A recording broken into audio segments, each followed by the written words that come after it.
Assalamualaikum warahmatullahi wabarakatuh. Innal hamdalillah nahmaduhu wa nasta'inu wa nastaghfiruh wa na'udzu billahi min syururi anfusina wa min sayyiati a'malina. May yahdihillahu fala mudhillalah wa may yudlil fala hadiyalah. Asyhadu an la ilaha illallah wahdahu la syarikalah wa asyhadu anna Muhammadan abduhu wa rasuluh. Allahumma shalli wa sallim wa barik ala hadzal nabiyil karim wa ala alihi wa sahbihi ajmain. Yang saya hormati Bapak Ketua Masjid beserta pengurus, yang saya hormati alim ulama, tokoh masyarakat, cerdik pandai, Bapak Ibu, orang tua yang saya muliakan, hadirin hadirat yang semoga kita semua senantiasa dirahmati oleh Allah. Bersyukur kembali kita kepada Allah dengan mengucapkan alhamdulillahirabbil alamin.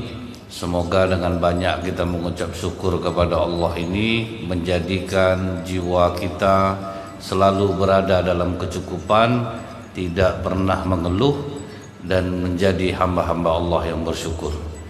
Bersolawat kita kepada Rasulullah sallallahu alaihi wasallam dengan ucapan Allahumma shalli ala Muhammad wa ala ali Muhammad. Semoga dengan banyak kita bersolawat kita bisa mendapatkan syafaat di yaumil akhir kelak. Ammar meriwayatkan, Pak, Ammar ini sahabat Rasulullah dari kecil. Jadi kata Ammar itu, waktu kami kecil-kecil sama Rasulullah dulu, kami pernah saling berjanji akan membawa kambing ke sebuah lembah. Jadi udah janjian nih, sama-sama pengembala nih, Pak.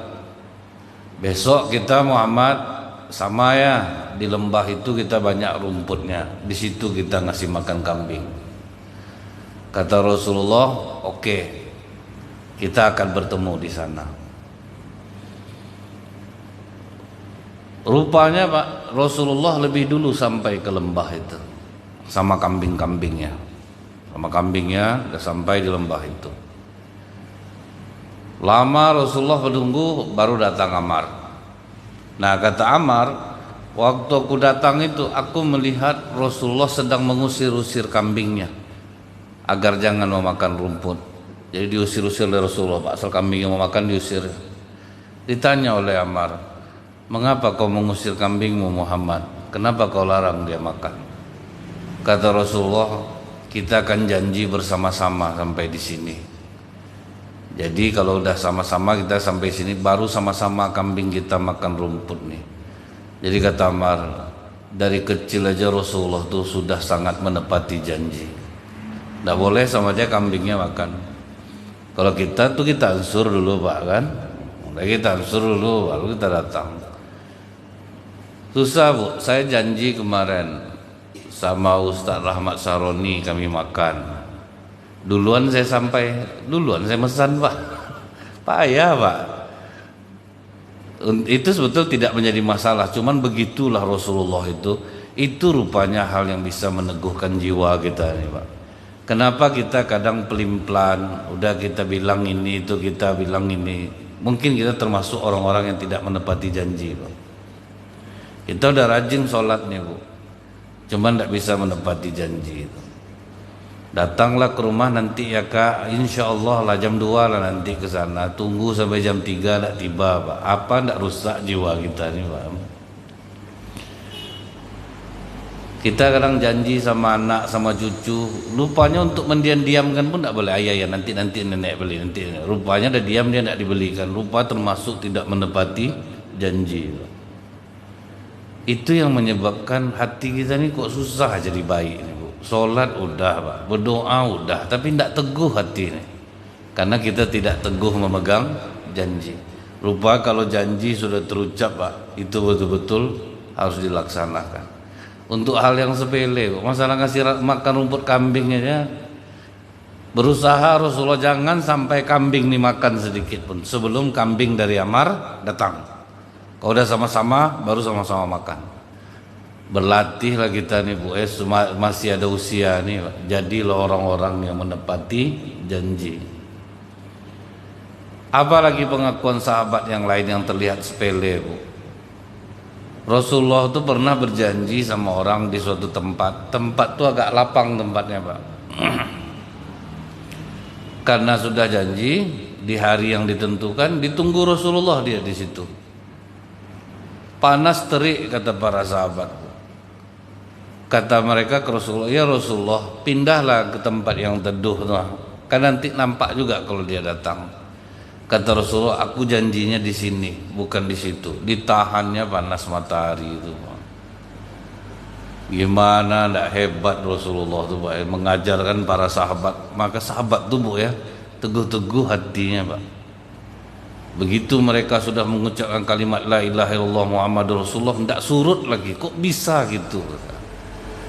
Karena mereka dididik oleh Rasulullah menjadi orang yang tepat dengan janji. Kalau sempat kita buat macam ini, Bu, teguh pula jiwa kita.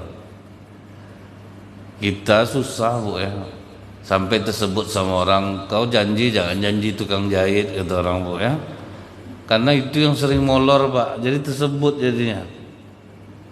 Awak dah rajin sholat nih, bisa siap tanggal oh bisa, bisa. Kapan perlu bisa, kurang dari itu nanti udah saya kasih tahu. Rupa ndak siap-siap, Bu. Cuman kita ndak bisa berpindah tempat lain, cocok lah tempat dia. Nah, cuman akhirnya dicabut Allah keberkahannya, Pak. Itu yang kita takutkan tuh, Bu. Karena kita sering mengingkari janji, akhirnya dicabut Allah keberkahannya. Kalau Allah dicabut keberkahan, Bu, ya cirinya apa? Bertambah harta, bertambah kesusahan, Pak. Seharusnya ada dapat kita apa yang kita inginkan itu kan bahagia kita seharusnya. Ini enggak, bertambah penderitaan. Ada-ada aja yang memusingkan jiwa kita. Rasulullah tidak mau berpindah dari tempat panas itu. Aku janjinya di sini, bukan di situ. Kalau saya bergeser saya tuh, Pak. Enggak ada panas hari ini, mah duduklah dulu. Atau pergilah keluar lu minumlah kopi itu, dia lihat dulu sampai. Ustaz lambat betul tak dari tadi aku sini lagi ini foto gua situ aku situ. Tengok kan bukti ya langsung tuh, Pak, kan. Nah, itu untuk hal yang sepele aja, Pak, Rasulullah tidak mengingkari, ya. Rasulullah juga menyampaikan kepada para sahabat dulu pada masa Bani Israel, ada orang minjam duit sama kawannya. Ditanya kawannya nih, aku pinjamkan kau duit, siapa yang menjamin? Dijawabnya Allah. Siapa yang menjadi saksi? Allah. Kapan mau kau bayar? Selesai aku berdagang di seberang, pulang langsung aku bayar. Berdaganglah kawan yang minjam duit nih, Bu. Setelah selesai dia berdagang, dia mau nyeberang, tidak ada kapal. Padahal hari itu dia janji bayar. Berdoa dia kepada Allah, Pak, ya Allah, dulu waktu aku meminjam kau yang aku jadikan penjaminku. Dulu waktu aku meminjam kau yang menjadi saksiku. Aku dah mau berangkat, ya Allah, kapal tidak ada. Akhirnya diikhtiarkan aja, Bu, dibuatnya surat doa dia itu. Terus dibuatnya, aku tepat waktu berbayar hari ini. Tapi karena tidak ada kapal, aku tidak bisa berangkat, dan setelah aku sampaikan aku bayar kembali. Kenapa kata bayar kembali? Dimasukkannya duit itu dalam kayu, Pak. Nah, jadi yang utang dia itu, Bu, kutitipkan kepadamu ya Allah, masuk dalam kayu dibungkus baik-baik. Dianyutkannya kayu itu, Pak.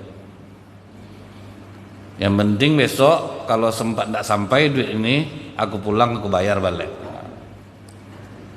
Orang yang punya duit dan nunggu-nunggu, Pak. Udah letih dia nunggu, udah mau maghrib, nampak dia kayu terapung-apung. Udahlah pulangnya lah, dibawanya lah kayu itu ke rumah. Pas dibelah rupanya duit sama surat itu ada di dalam. Menangis dia, Bu. Betul-betul tepat janji dia, Pak. Dijadikannya Allah sebagai penjaminnya. Kalau kita justru orang pakai nama Allah, ragu kita sekarang nih, Pak. Karena rata-rata mengecewakan, Bu. Kakak yang menjelek-jelekkan aku sama orang, demi Allah ndak ada, itu dia berarti itu. Sampai segitu orang sekarang curiga, Pak. Orang begal aja, Bu, ditangkap, Bu, pakai demi Allah juga, Pak. Kamu yang membegal tuh demi Allah, Pak, baru sekali ini, Pak. Padahal sekali itu yang tertangkap, yang tidak tertangkap banyak, Pak. Datanglah ke rumah ya, Bu, ya, insya Allah lah ya, itu tidak datang arti itu, Pak. Jadi sampai ragu orang pakai insya Allah nih datang atau enggak nih.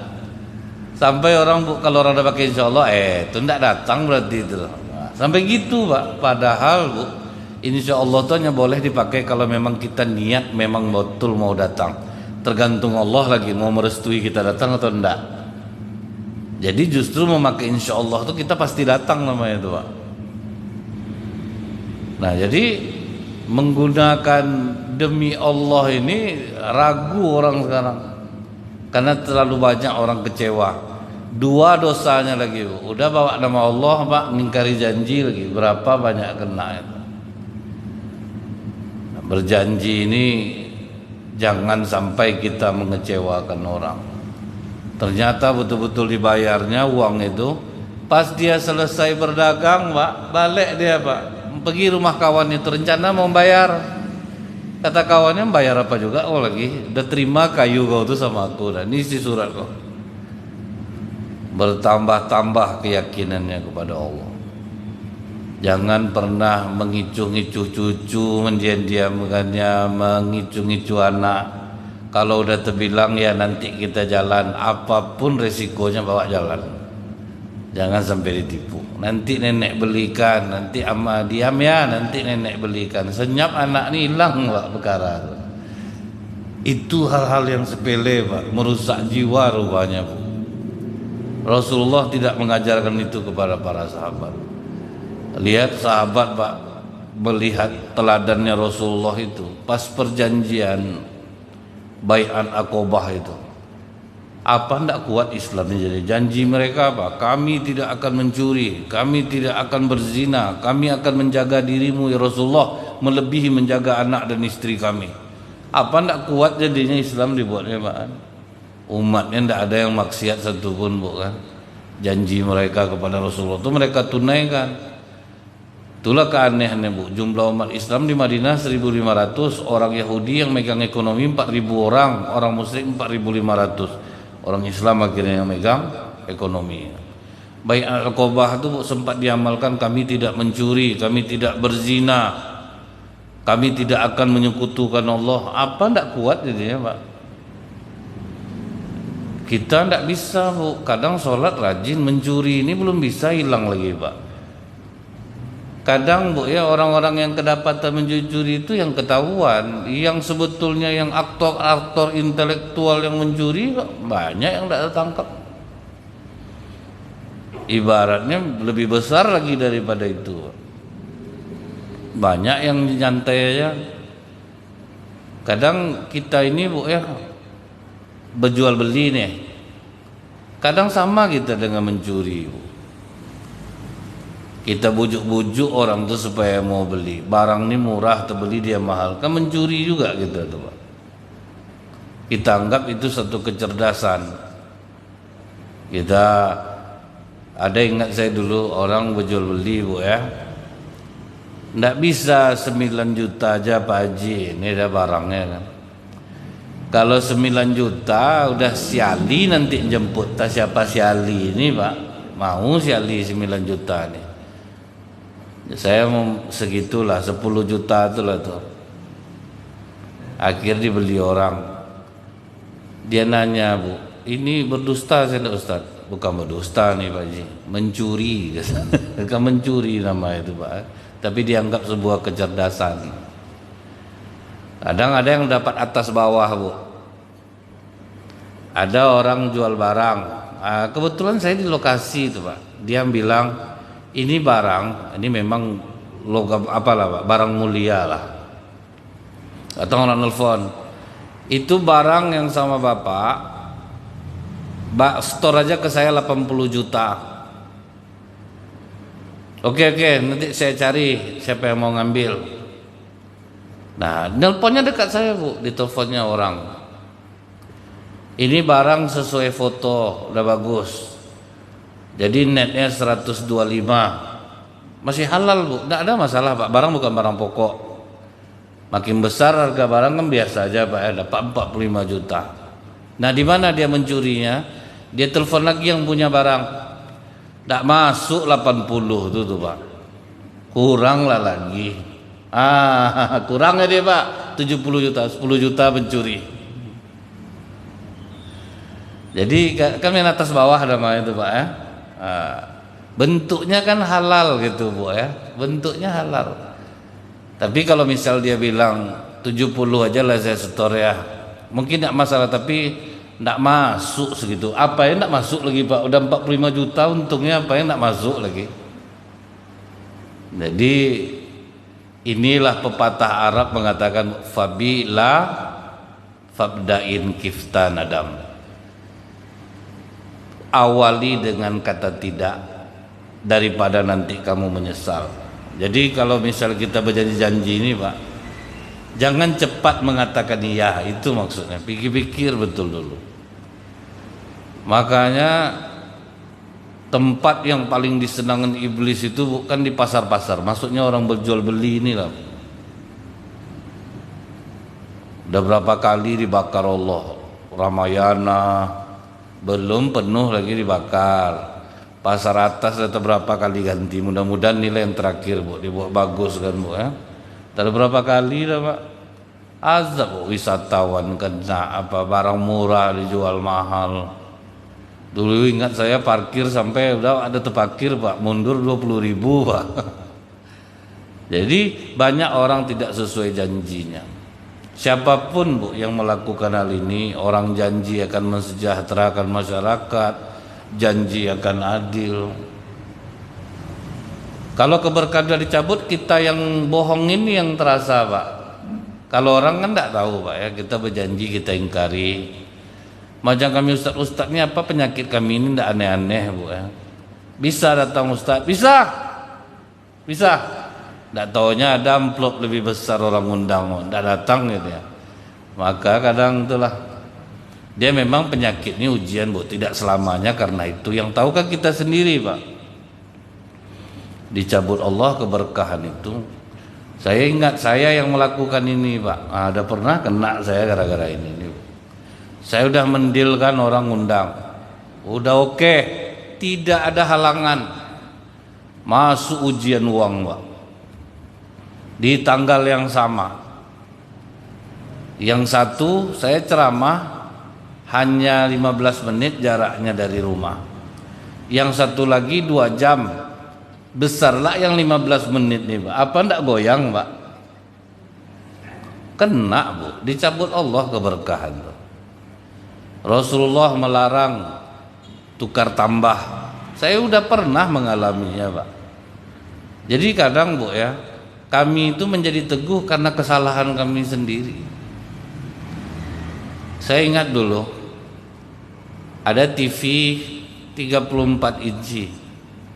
Waktu itu udah bagus lah teknologinya Pak. Istilahnya pimpi itu bisa bagi layar Bu. Jadi kita bisa nonton dalam waktu yang sama RCTI, SCTV. Itu TV dari luar negeri. Modal saya, nah ini modal saya waktu itu sampai ke tempat 1.350.000. Datanglah orang ke toko saya di Padang waktu itu. Kalau tukar tambah sama Panasonic Dome berapa kira-kira saya nambah?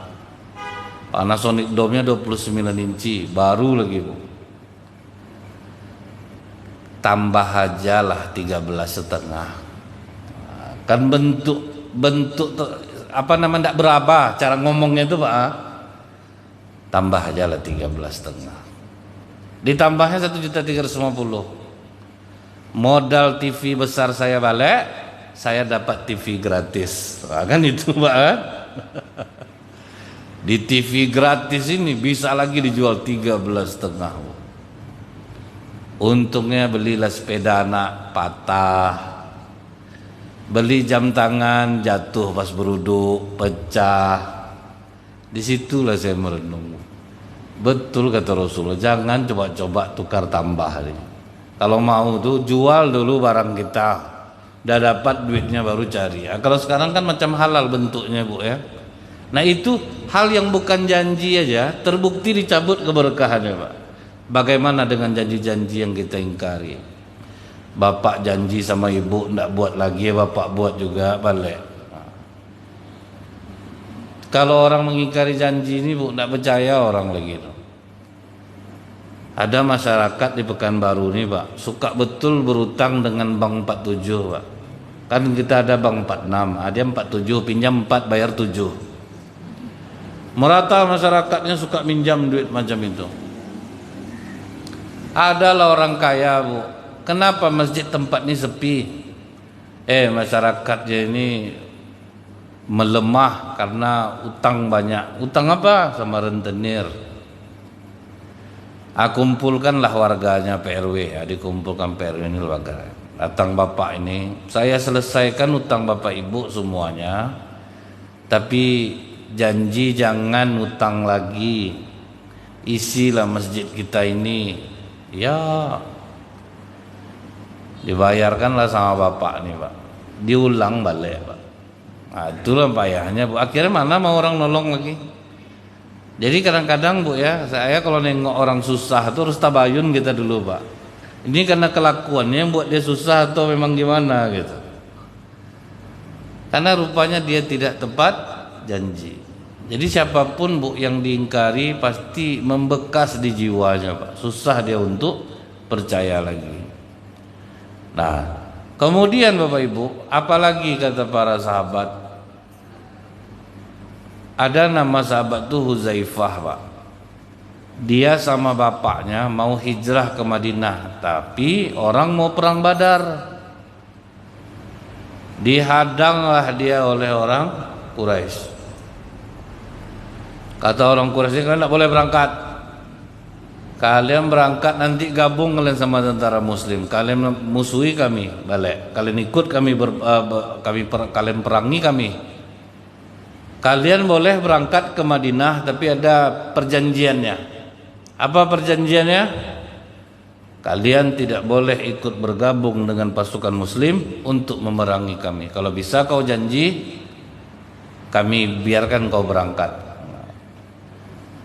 Akhirnya kata Huzaifah, oke, aku berjanji tidak akan bergabung dengan pasukan Muslim. Tapi sebetulnya dalam hatinya, matilah situ. Pokoknya nanti iya kan dulu. Kan jihad fisabilillah nih Pak. Pasti kita berpikir udahlah iya kan aja lah. Janji Bu ya, jangan gini. Janji jangan cerita sama orang Bu ya. Janji Bu milih saya aja ya Bu, jangan pilih yang lain. Janji Bu, insyaallah pokok duduk Ibu 2024 nih. Terus kita ngomong habis itu di belakang, kita iya kan ya. Nanti siapa masuk sini lebih besar ngasih itu kita pilih. Banyak kita tuh Bu. Jahat kita nih rupanya Bu. Udah banyak kejahatan kita. Kadang Bu dibawanya lah, udah capek-capek dia bawa mentega, beras. Hidup ibu.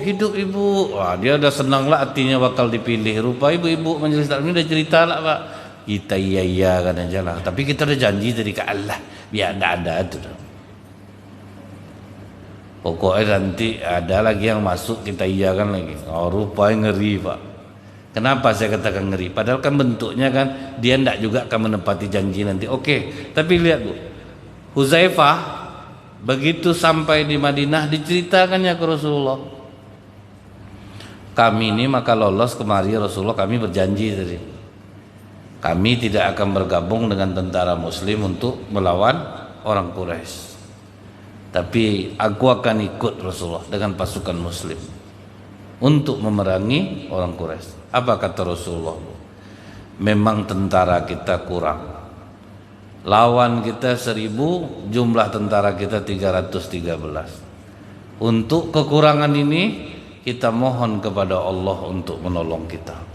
Mengenai janjimu kepada orang Quraisy, hendaklah kamu tunaikan. Jangan kau ikut bergabung dengan tentara Muslim untuk memerangi orang Quraisy. Pegang teguh janjimu. Bayangkan janji sama musuh aja Pak. Menurut kita kan Pak, mati lah situ. Ajarlah kan baik nih. Apa tuh? Itu kan janji yang tak perlu dia kan kalau menurut kita tuh Pak kan. Pokoknya iya kan di belakangnya, lalu kan belakang kita. Menurut kita gitu selama ini. Rupanya tidak. Itulah kelebihan para nabi dan para sahabat dalam memegang janji. Kalau sudah teriakan, apapun resikonya harus dikabulkan. Ini termasuk untuk saya sendiri nih Pak. Jadi kadang Bu ya dipikir-pikir Bu, kalau menerima wirid sekarang di Panam maghrib, bagus dindakkan lagi. Tidak sampai kita Pak. Udah diusahakan Bu sampai MTQ, tersangkutlah kita lagi Pak. Jadi saya berpikir kalau udah jam 5 berangkat Pak, tidak lolos Pak. Jadi jangan sembarang mengiyakan. Jadi saya bilang dulu Pak, tidak jebol saya kalau untuk sampai di sana jam-jam segitu. Jam 5 aja berangkat tidak mungkin. Rasa luar kota kita ke Padang tuh mau ceramah Pak. Habis hari di jalan dibuatnya Bu. Jadi hati-hati mengiyakan. Karena kalau udah teriakan, apapun resikonya ditempuh. Walaupun berjanji sama orang kafir aja Pak ya, sahabat Uzaifah tetap dia disuruh Rasulullah, pertahankan janjimu, jangan kau ingkari. Jadi kalau kita udah terlanjur berjanji Bu, bayar utang, bayar.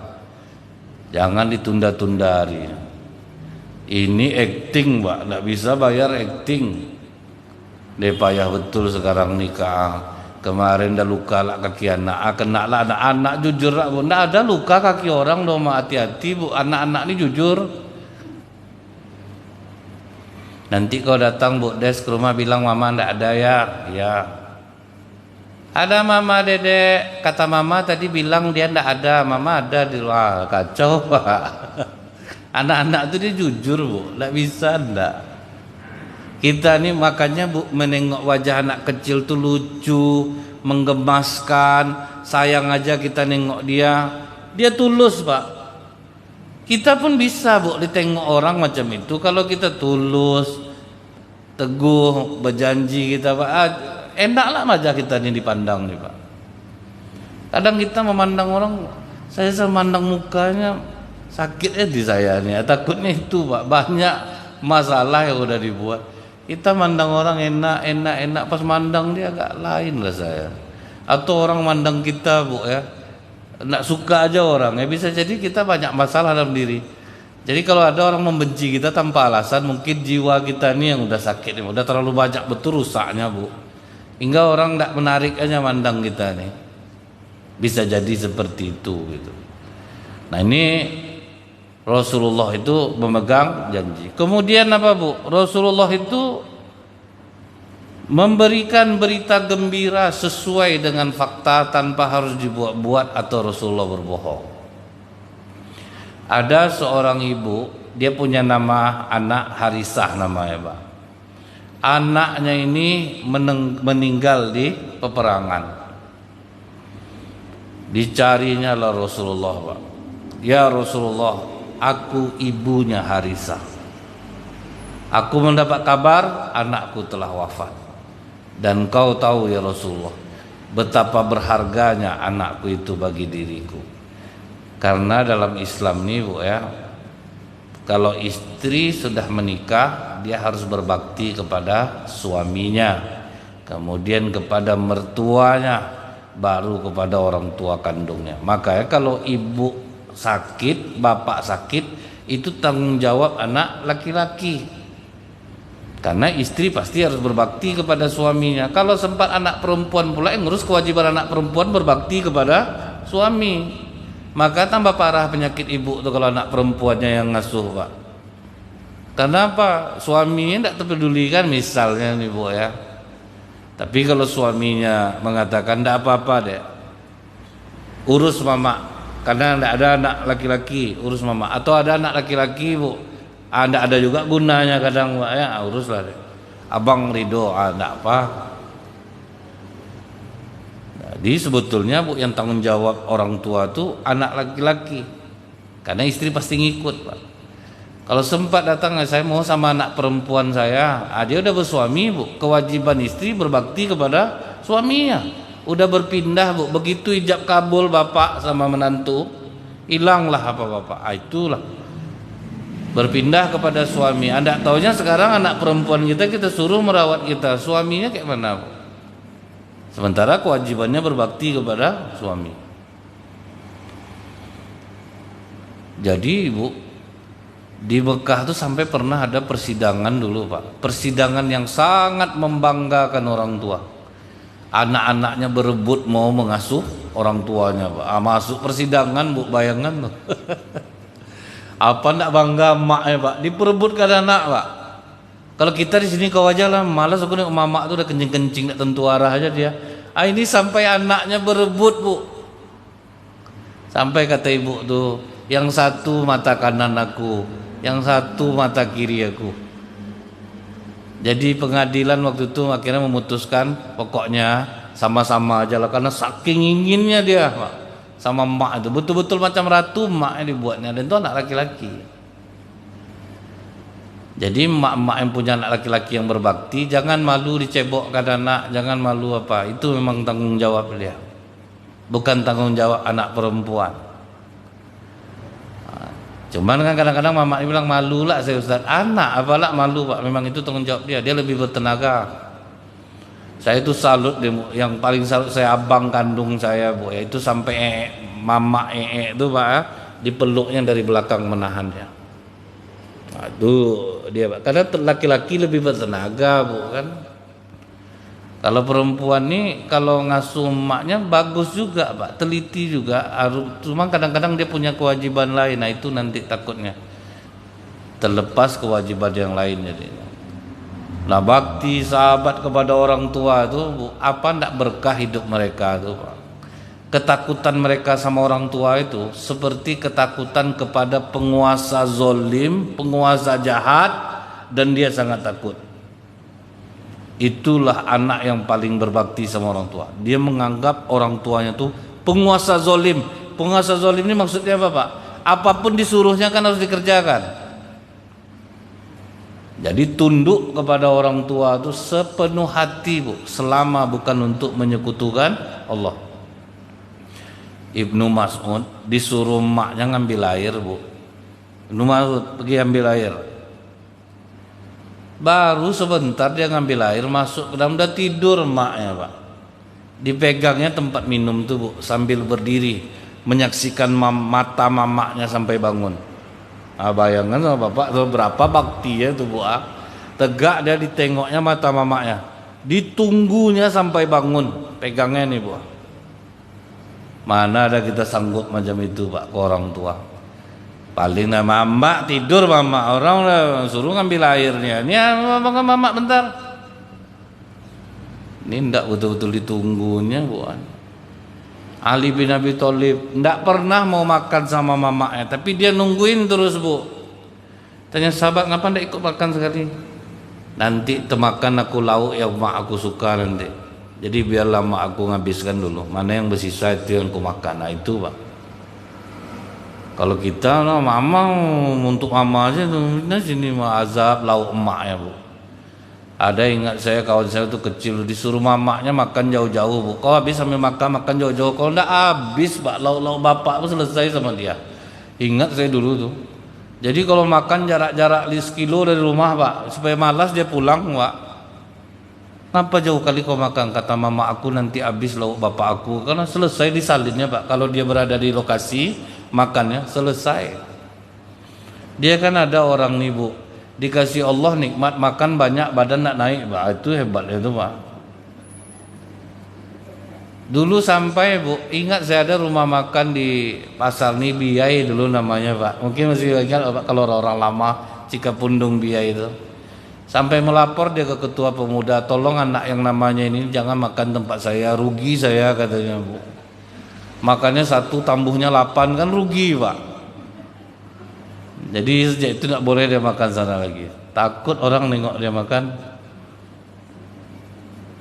Bakti sama orang tua ini yang makanya kata ibu ini betapa berharganya anak aku ya Rasulullah. Karena Rasulullah mengajarkan, Pak, kepada para sahabat tuh, ini jihad fisabilillah.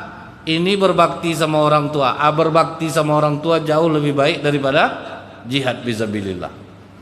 Bayangkanlah tuh, Pak. Beruntung anak-anak yang masih hidup orang tuanya sebetulnya kalau tahu dia ini, Pak, ya. Inilah kesempatannya untuk menyenang-nyenangkan orang tua.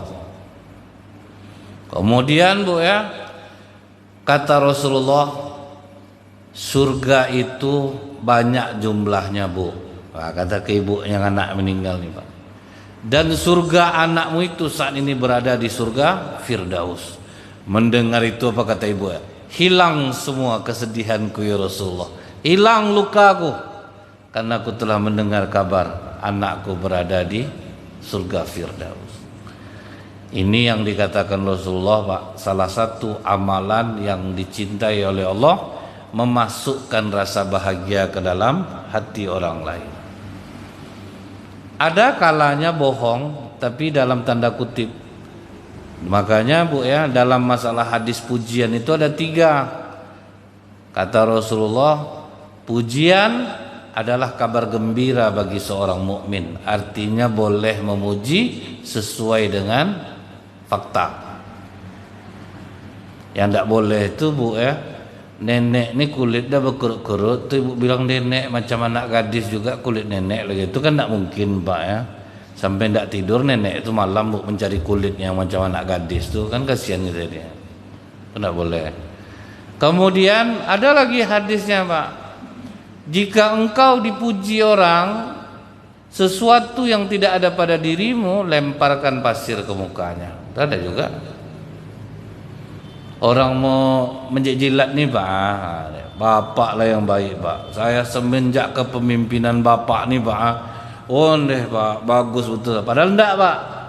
Nah, itu boleh dilempar pakai pasir mukanya. Kemudian apalagi Bu, kita dipuji orang, padahal itu enggak ada pada diri kita, maka kita berdoa kepada Allah, ya Allah, jadikanlah aku seperti yang dia sangkakan. Bapak tidak pernah tahajud Pak. Datang orang bilang, saya yakin Pak, Bapak ini tahajud tiap malam. Padahal tidak Pak. Ya Allah, jadikanlah aku seperti yang dia sangkakan. Ada lagi hadisnya, jangan engkau memuji orang, sama saja engkau mematahkan batang lehernya, atau maksudnya menghancurkan dirinya. Ada orang dipuji jadi hancur dia jadinya Pak. Jadi di mana keadaan ini yang pantas? Makanya kita kalau pandai memasukkan rasa bahagia ke dalam hati orang, itu sudah cukup menjadi obat bagi suatu penyakit Pak. Dokter pandai dia memasukkan rasa bahagia, bisa sembuh pasien dibuatnya. Gimana keadaan sakit saya ini dokter? Ibu, jantung ibu bagus, asam urat oke. Pokoknya ibu senang-senang hati, ibu rajin beribadah, banyak-banyak berzikir. Makannya apa pantang dokter? Tidak ada Bu, makan aja apa yang ibu mau. Karena dokter ini tahu secara medis tidak lama umur ibu ini lagi Pak, ngapatan tahan makan lagi. Tapi rupanya justru seperti itu Pak, timbul rasa ingin sehat tuh Pak, timbul kekuatan. Tapi coba dapat dokter yang jujur Bu. Kalau macam ini keadaan ibu Bu, tidak lama umur ibu lagi, parah. Saya ragu mau ngasih obat sekarang. Dosis ibu itu tinggi betul dah Bu. Banyak-banyaklah ibu minta ampun kepada Allah lagi. Tidak lama lagi Bu. Apa tidak tidur ibu tuh malam. Nah, gara-gara tidak tidur tuh matinya Pak. Tidak bisa tidur, mata takut nanti nyawa melayang malam tuh Pak. Habis kena takut aja Bu. Nah itu Bu. Nah, senang hati sahabat tuh Pak ya. Rasulullah memasukkan rasa bahagia dan itu sesuai fakta, bukan dibuat-buat. Ketika orang tua mendengar anak di surga Firdaus, apa tidak senang hatinya Pak ya. Nah kemudian Bu, Rasulullah ketika perang Tabuk, nah, ini kapan Rasulullah itu berdoa Pak? Hari panas terik, sampai kata sahabat rasanya macam terbakar punggung kami ini. Minuman sudah habis, persediaan air sudah habis. Kata Abu Bakar Siddiq, ya Rasulullah, engkau dimuliakan dengan terkabulnya doa. Mohonlah kepada Allah untuk menurunkan hujan. Jadi lihat Bu ya, udah habis air, panas yang terik, diminta sama sahabat, baru Rasulullah berdoa. Jadi udah memang apa ya Pak ya, udah memang susah betul, baru Rasulullah berdoa. Ini gampang aja mau mendoakan orang kadang, Bu. Tengoklah ibu aku sholat hajat kan ibu, kok ndak gila nantinya. Untuk itu dia sholat hajat, Pak. Mudah betul kita ini, Bu ya. Jadi Rasulullah itu tadi minta orang, diangkat Rasulullah tangan ke langit, Bu, memohon hujan kepada Allah. Dan anehnya hujan itu hanya turun kepada para sahabat. Setelah penuh kantong-kantong air, hujan pun berhenti.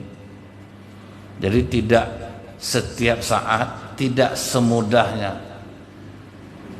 Udah parah dulu keadaan, Bu ya, ikhtiarkan dulu, udah sampai habis betul, baru minta tolong kepada Allah. Allah suka nengok orang macam itu tuh, Bu.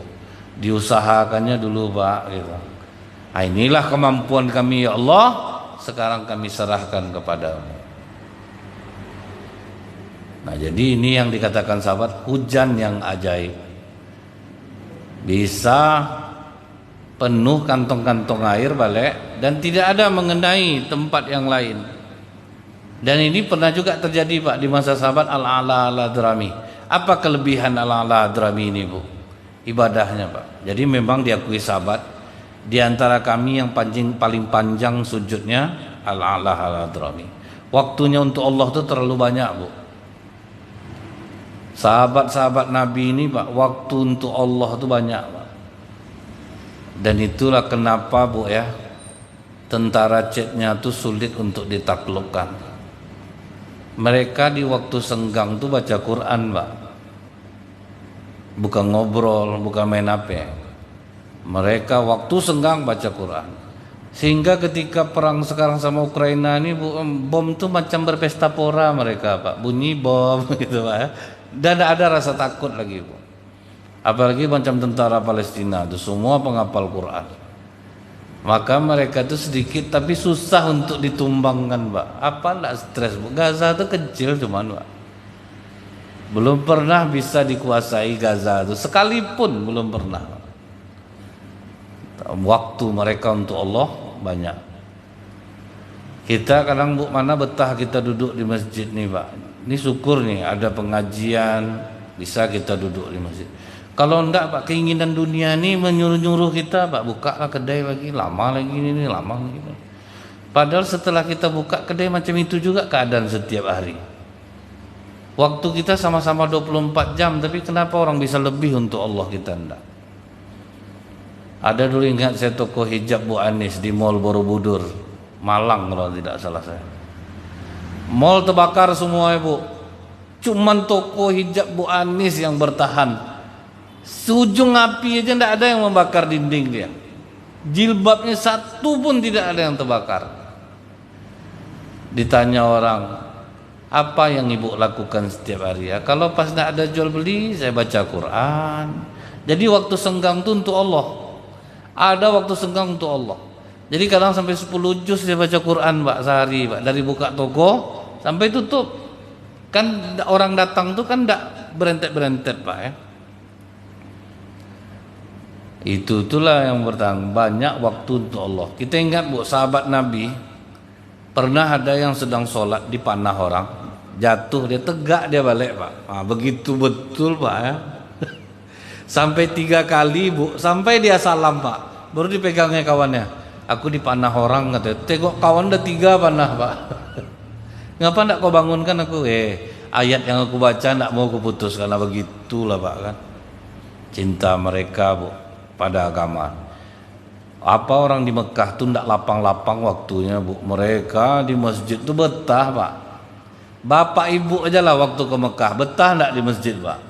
Betah total. Kalau udah zuhur isya aja pulang lagi. Rata-rata jamaah Indonesia, Pak. Ternyata bisa kita, Pak. Lapang waktu kita. Saya ingat betul tuh kalau jamaah Indonesia nih udah zuhur, asar sini aja lah kita, maghrib sini aja lah kita, betah duduk di masjid, lapang waktu kita. Tapi udah balik kita ke Indonesia, Bu, baru assalamualaikum tuh, Pak, rasa dikejar-kejar kita, Pak. Langsung balik, hitung balik, itu balik. Akhirnya dapatnya toh segitu juga. Karena udah hari-hari kita macam itu, Pak. Omsetnya kita udah tahu. Putar, bahkan kita ini udah bisa memprediksi kalau hari ini ramai, hari ini ramai, hari ini enggak. Kalau hari Senin sampai sini enggak, kurang. Kalau ini udah tahu kita, Bu. Udah itu aja putarannya terus, Pak. Tapi sulit kita melapangkan waktu untuk Allah. Nah, Al-A'la Al-Hadrami itu, Pak, dia juga pernah meminta hujan kepada Allah. Tapi terdengar sama sahabat dia berdoa, khususkan hujan itu hanya untuk kami ya Allah. Setelah kami berangkat, jangan ada air lagi di sekitar itu. Jadi turun hujan, Bu ya, penuh macam tempat danau. Di situ orang mengisi air. Setelah itu orang pergi. Ada kawan yang kepo satu, Pak. Betul tak doa dia nih. Balik lagi, tidak ada air itu lagi, Pak. Betul-betul tidak ada air lagi. Cuman pengakuan Abu Hurairah, kalau Al-Hadrami ini ibadahnya itu memang luar biasa. Banyak betul waktunya untuk Allah tuh. Kita kalau dihitung-hitung betul banyak waktu kita untuk Allah, Pak. Macam ini lah bisa Bapak Ibu duduk, ini kan sejaman kadang nih, Bu. Lapang juga waktu tuh. Yang langsung keluar langsung berusaha ndaklah salah. Dia bekerja itu jihad fisabilillah juga, Pak, ndaklah masalah. Tapi kalau misalnya sebetulnya dia bisa, tapi dia sama tukang bengkel, Bu ya. Pas orang azan ada, saya pernah ke bengkel, Pak. Pas orang azan langsung dia cuci tangan, langsung pergi ke masjid. Saya tanya sama dia, habis sama-sama sholat nih, Bu. Kadang ndak diteruskan aja dulu kerja nih. Saya pancing dia gitu, dia bilang, tambah parah rusaknya Ustaz. Udah sering saya kena. Orang azan saya ndak berhenti, saya kerjakan terus. Tambah ndak selesai barang nih.